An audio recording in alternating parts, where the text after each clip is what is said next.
Unacademy. Let's crack it. नमस्कार दोस्तों, pathfinder पर आप सभी का स्वागत है। मेरा नाम है निधि। दोस्तों, यूपीआई की प्रशंसाओं के बाद अब ऐसा लगता है कि भारत के आधार का लोहा भी दुनिया ने मान लिया है।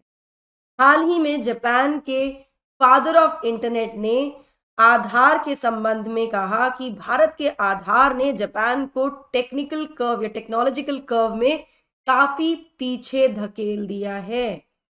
क्यों ये कहा गया है, आधार के बारे में जानेंगे और साथ में इंडिया स्टैक जिसकी इन्होंने भर भर कर तारीफ की है उसके बारे में भी जानेंगे आज के सेशन में।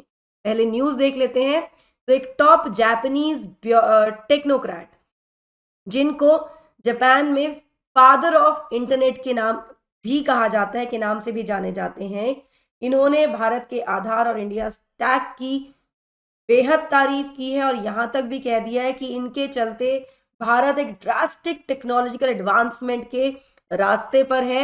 वहीं दूसरी तरफ जापान जो है टेक्नोलॉजी कर्व में काफी पीछे रह गया है। क्या कहा गया है और ज्यादा इसके बारे में जानकारी लेंगे, बट बिफोर मूविंग फॉरवर्ड, ये मेरा छोटा सा इंट्रोडक्शन है। ये मेरा टेलीग्राम चैनल है दोस्तों, जहां पर आप मुझे फॉलो कर सकते हैं मेरी सभी क्लास की अपडेट, शेड्यूल्स और पीडीएफ्स के लिए।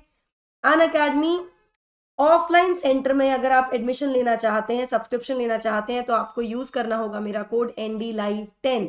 इसी के साथ एक गूगल फॉर्म है जो कि आपको कमेंट सेक्शन में पिन्ड कमेंट में मिल जाएगा और साथ ही डिस्क्रिप्शन में मिल जाएगा, उसको भी आप फिल कर दीजिए। अगेन कोड आपको वहां यूज करना है NDLive10 ताकि मैं आपको मेंटोर कर सकूं, गाइड कर सकूं आपकी प्रिपरेशन। दोस्तों, अनअकैडमी सेंटर बहुत ही जल्दी प्रयागराज में भी आने वाला है, जहां से आप शुरू कर सकते हैं अपनी आईएएस की जर्नी अनअकैडमी के साथ। एडमिशंस ओपन है यहाँ जीएस फाउंडेशन बैच 25-26 के लिए। 15 दिसंबर से यहाँ पे क्लासेस शुरू हो जाएंगी। अभी जाकर एनरोल कर लीजिए। पहले 100 स्टूडेंट्स को यहाँ पर 40% का डिस्काउंट मिलेगा। आप सेंटर पर भी जा सकते हैं या फिर आप इस फोन नंबर पर भी कनेक्ट कर सकते हैं किसी भी डाउट या क्वेरी के लिए। साथ ही दिल्ली के जो सेंटर्स हैं हमारे, पूसा रोड, करोलबाग और मुखर्जी नगर में, यहाँ पर भी 25-26 के बैचेस शुरू हो चुके हैं। NDLive कोड आपको NDLive10 कोड आपको एक्चुअली यूज करना है to avail the benefit of up to 35% additional discount on your course fees. Do not forget to use my code NDLive10। ये कोड यूज करना मत भूलिएगा इस डिस्काउंट के लिए। बाकी कोई भी जानकारी के लिए आप सेंटर पर जा सकते हैं, इन फोन नंबर्स पर भी कनेक्ट कर सकते हैं। चलिए, अब कहा क्या क्या गया है। तो यहाँ पर जो प्रोफेसर जुन मुरई, उन्होंने कहा कि इंडिया का जो डिप्लॉयमेंट था आधार का और इंडिया स्टैक का कुछ साल पहले ये हुआ है, उसने जापान को बहुत पीछे धकेल दिया है टेक्नोलॉजी कर्व में। यहाँ पर मैं आपको बता दूं, कोट अनकोट इन्होंने कहा कि we were far behind after the Indian deployment of Aadhaar and India Stack, specially because we didn't have the numbers, क्योंकि हमारे पास वो नंबर्स नहीं थे। यहाँ पर इन्होंने कहां पर ये बात की है, इन्होंने ये बात की है एक वीडियो एड्रेस में at India Japan Science Technological Innovation Forum, जो कि कंडक्ट किया गया था Indian Institute of Science in Bengaluru में। ठीक है, चलिए आगे इन्होंने कहा कि इंडिया की जो सक्सेस है इन टेक सेक्टर, उसने कहीं ना कहीं बाकी देशों को भी प्रोत्साहित किया है, उनको फोर्स कर दिया है कि वो चेंज करें और रिफॉर्म करें अपनी स्ट्रैटेजीज को when it comes to the technological sector. Murai ने कहा कि जापान अब कोशिश कर रहा है भारत को इमिटेट करने की कि जिस तरह से भारत ने रिमोट विलेजेस और टाउन में भी इंटरनेट का एक्सेस पहुंचा दिया है, तो अब ये भी यहाँ पर कोशिश कर रहे हैं कि एक्चुअली भारत ने ऐसा कैसे किया है, what India did in helping its remote villages and towns achieve access to the internet. यहाँ पर ये कह रहे हैं कि हम भी कोशिश कर रहे हैं इसको।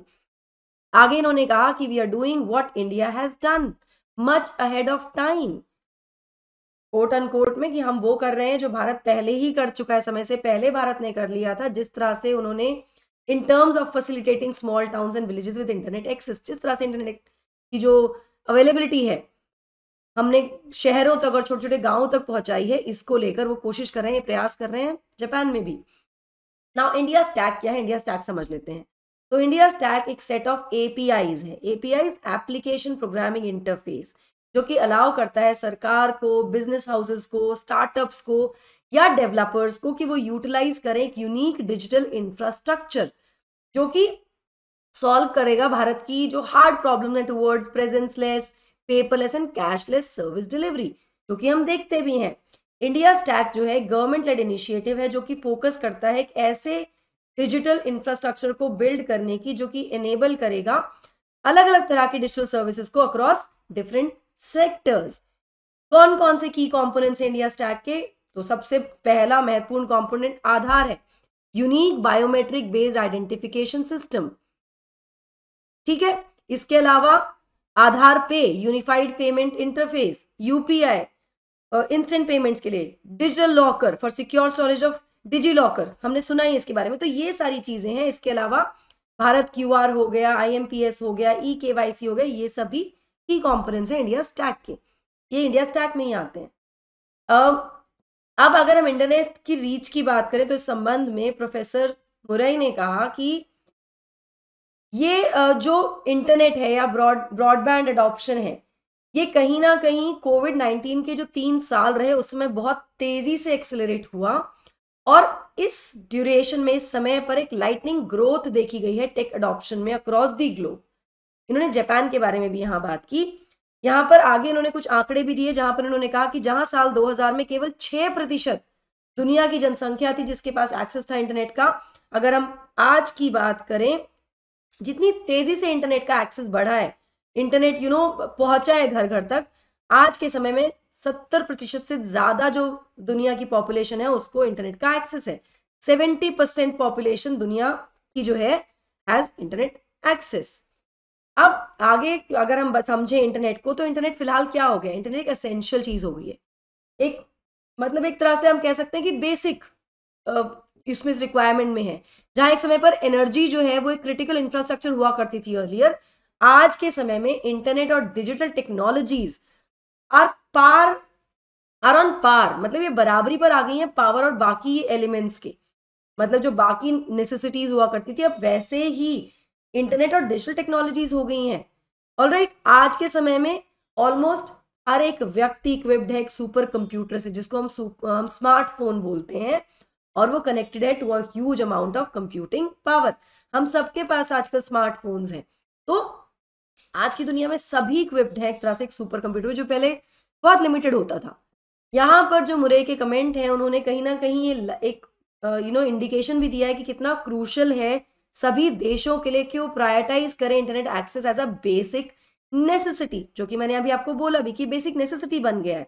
और कहीं ना कहीं पेंडेमिक के दौरान ये हमें समझ में भी आया है कि कितना असेंशियल है कनेक्टिविटी, चाहे वो काम के क्षेत्र में हो, एजुकेशन के क्षेत्र में हो, हेल्थ केयर के क्षेत्र में हो, या सोशल इंटरेक्शन के क्षेत्र में हो। हम सब ने देखा भी है, देयर वाज अ टाइम जब बच्चे स्कूल नहीं जा पा रहे थे, फोन से पढ़ते थे, health care facilities were available on your phones, ठीक है। Health care as a basic consultation या सोशल इंटरेक्शन के लिए, काम के लिए, वर्क फ्रॉम होम था, कैसे काम हो रहा था? Through internet. तो ये सब इन्होंने यहाँ पर हाईलाइट किया। चलिए अब इंडिया स्टैक के बाद थोड़ी आधार के बारे में बात कर लेते हैं। आधार एक 12 डिजिट का इंडिविजुअल आइडेंटिफिकेशन नंबर है जो कि सर्व करता है as a proof of identity और proof of address for residence in India, ठीक है। आधार नंबर एक यूनिक नंबर है, सबके लिए एक अलग नंबर होता है हर इंडिविजुअल के लिए, और ये वैलिड रहता है लाइफ टाइम के लिए। आधार नंबर मदद करता है सभी रेसिडेंट्स को जिनके पास आधार कार्ड है, आधार नंबर है, टू अवेल वेरियस सर्विसेज, जो भी सर्विसेज अवेलेबल हैं provided by the banking, mobile phone connections, या जो भी सरकारी या नॉन गवर्नमेंट सर्विसेज हैं समय पर, तो इनको एक्सेस करने में, अवेल करने में भी मदद करता है, ठीक है। इसके अलावा थोड़ा सा ये जान लेते हैं कि आधार क्या है और क्या नहीं है। देखिए आधार क्या है? आधार एक 12 डिजिट का यूनिक आइडेंटिटी नंबर है जो हर भारतीय इंडिविजुअल इंक्लूडिंग बच्चों और जो छोटे नवजात हैं उनके पास भी है, उनके लिए भी है। ये इनेबल करता है identification for every resident in India, Bharat के हर रेसिडेंट का ये आइडेंटिफिकेशन इनेबल करता है। ये स्टैब्लिश करता है यूनिकनेस हर व्यक्ति की, हर इंडिविजुअल की, on the basis of demographic and biometric information. ये एक वॉलंटरी सर्विस है जो हर रेसिडेंट अवेल कर सकता है इररेस्पेक्टिव ऑफ प्रेजेंट डॉक्यूमेंटेशन, जो भी उनके पास डॉक्यूमेंटेशन है उसके अलावा भी इसको अवेल किया जा सकता है। हर इंडिविजुअल को एक सिंगल यूनिक आधार आईडी दी जाती है। आधार प्रोवाइड करता है एक यूनिवर्सल आइडेंटिटी इंफ्रास्ट्रक्चर जो कि इस्तेमाल किया जाता है या यूज किया जाता है by any identity based application. जो भी आइडेंटिटी बेस्ड एप्लीकेशन है, चाहे वो राशन कार्ड हो, पासपोर्ट हो, इन सब जगह पर इसका इस्तेमाल किया जा सकता है। एक यूनिवर्सल आइडेंटिटी इंफ्रास्ट्रक्चर प्रोवाइड कर रहा है आधार। UIDAI एक येस और नो आंसर देता है to any identity authentication queries also. तो ये आधार है।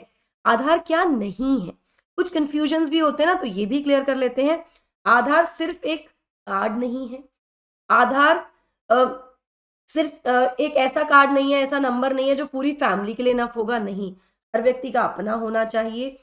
It does not collect profiling information जैसे कास्ट, रिलीजन, लैंग्वेज, ये नहीं कलेक्ट करता, डज नॉट डू दैट।